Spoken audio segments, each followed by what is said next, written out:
We've all seen movies or read books about couples where one person is in love and the other doesn't feel the same. And while Hollywood loves to create magical circumstances to bring these two people together in the end, that's not necessarily the same case for ideal client relationships in business. For an ideal client relationship to truly be ideal, both the business owner and the client need to feel that magical sense of rightness, that right fit. You're listening to the Copywriter On Call podcast. I'm your host, Sarah Gillis, copywriter, word magic maker, and owner of What Sarah Said. On this podcast, you'll feel empowered to show up online in a way that has you saying, "That's so me." Let's get started. Welcome to the Copywriter On Call podcast. I'm your host, Sarah Gillis, and I'm clocking in on call to share a story about the concept of an ideal client. The first time I broke up with a client, my business was only 18 months old. 6 months before that, I left my teaching job at the middle school that grew me up to run What Sarah Said full time. And here I was, turning down more work from a client whose projects literally paid my bills. Here's the thing though, I'd make the same choice over and over again today. In this episode, I'll lead you through what it looks and feels like to find your ideal client, what makes a client ideal, and why serving a client who is ideal for you isn't the whole story. Let's get into it. So before we can figure out who your ideal client is, we actually need to define what that means. So here's the short version. Your ideal client is a person you should always think about and exclusively serve when you develop a product or a service for your brand. You should also always think about this person whenever you create content, whether you're crafting a social media caption, brainstorming a new product or service, or tending to your email list.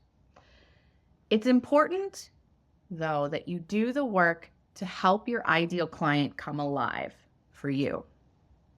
And remember, your ideal client is a person that has a problem or a pain point that only you, through your business, can meaningfully address or solve.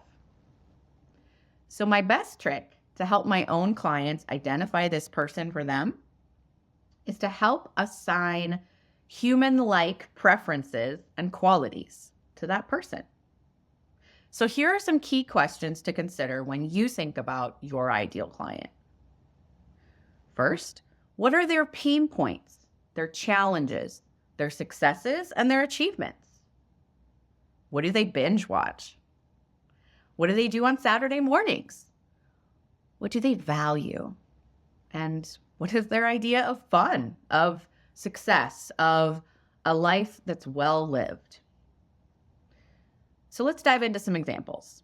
For me, a copywriter who loves serving female photographers and creatives, my ideal client is sentimental at heart. They love connecting with like-minded people who also see the world through the eyes of a maker. They value art and expression, and they love their work because it helps them to make sense and meaning of the world around them. So why is this ideal client mine? Let's break it down. So first, as a storyteller, I enjoy sharing stories that have a lasting impact. And photographers and creatives both make art that endures for generations. Secondly, as a creative woman myself, I enjoy working with other creative women. There's a sense of shorthand speak and shared experience that helps to ease the writing process for me. Finally, my ideal client and I have shared motivations. Both of us love to create and to share those creations with the world.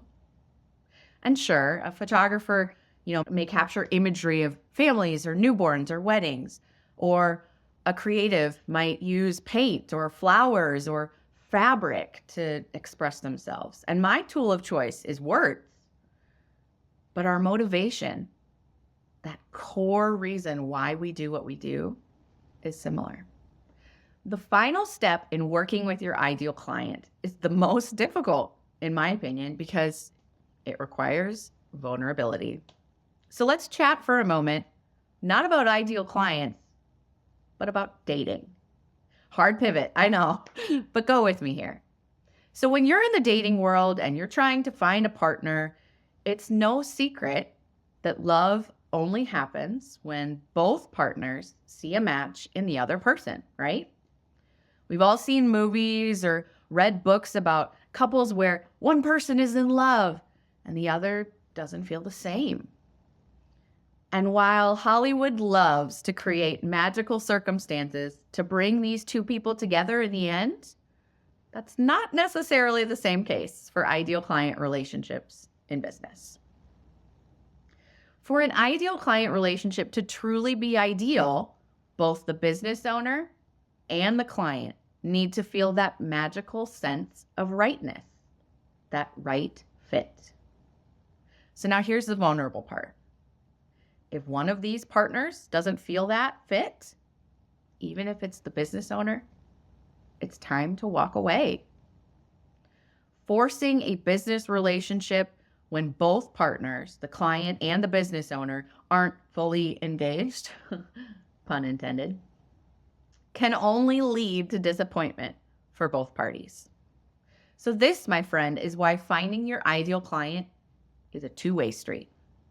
That sense of the right fit is important to feel on both sides of the business relationship. Now let's return to the story of breaking up with a client that I shared at the top of the episode. After a successful website copy project, this client asked me to stay on retainer and create content for them. If I accepted this project, I would manage everything from social media ideation and execution to writing blog posts, updating staff bios, and more. But here's the rub. While writing website copy lights me up, crafting social media and blog content typically doesn't result in the same on-fire feelings for me. And even though I appreciated that my client was so satisfied with the website project, and even though I felt grateful for the opportunity to continue working together, I knew that by saying yes to something that didn't light me up, I would potentially need to say no to more aligned projects and clients. Client breakups are hard, even if you, as the business owner, are the one making the break. But that doesn't mean that the choice to part ways isn't the right one. By saying no to this client, I was able to walk into a conference full of photographers a few months later and say yes to the ideal clients who needed my copywriting services. If I hadn't chosen to part ways with this less than ideal client, I wouldn't have had the bandwidth to say yes to these creative women who are making art and capturing memories for their people. Here's one last thought for you today. A business coach of mine once told me that the people that got you here aren't necessarily the same people to get you there. And that maxim has served me so well when it comes to identifying and choosing to work with a client. I'm grateful to those who got me here.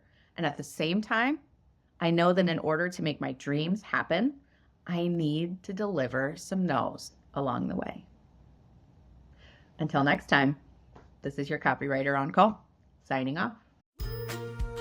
Thanks for listening to the Copywriter on Call podcast. If this episode has you feeling all sorts of inspired to show up as yourself online, click that subscribe button so you don't miss my stories or practical advice to help you express your quirky, vulnerable, and authentic self online.